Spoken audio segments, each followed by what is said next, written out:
Kaunti-inĩ ya Kiambu mĩrĩ ya andũ erĩ ya ũkũrũ wa gatagatĩ-inĩ nĩ yonekire Tetũ gĩthaka-inĩ nĩ andũ arĩa megũtũgũtaga nyeki itũũra-inĩ rĩa Rwera gĩcigo-inĩ kĩa ũmbunge kĩa Juja. Agĩkĩra ũhoro ũyũ mũkonde OCPD wa Juja Simon Ithirĩkwa nĩ augire kũronekana arĩa maroragĩirwo kũndũ kũngĩ na mĩrĩ ya gũteo mwena ũcio, akĩũria mũingĩ kũnyitanĩra kũhũrana na ciĩko cia wĩki naĩ.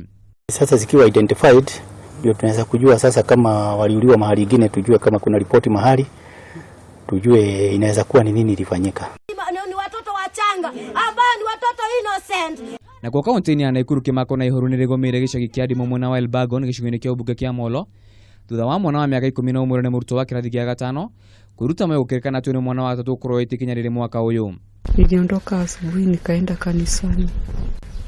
Baada ya kanisa dakika hazikuwa nyingi nikapigiwa simu na mama mmoja. Akaniuliza ni wapi kuna pigwa nduru hapo karibu kwako. Nikamwambia mimi sijui, niko kwa kanisa. Dakika kidogo baada hiyo simu kuisha, hiyo nyingine ikaingia. Mama jirani akanipigia. Hakuniambia kitu kingine, aliniambia Thiru amejinyonga. Agĩkĩra ũhoro ũyũ mũkonde cibu wa itũũra rĩrĩ nĩaugĩte aciari magĩe na ihinda na ciana ciao kuona cia gũkorwo nĩciagerera mathĩna.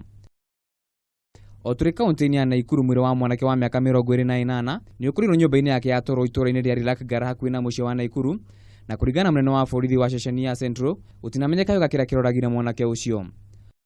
So far up to now we are treating it as sudden death, but the body has been removed to the morgue awaiting autopsy so that we can establish what might be the cause of the death. Handũ-inĩ ha Kameme TV, Njĩtagwo Maina wa Kuria.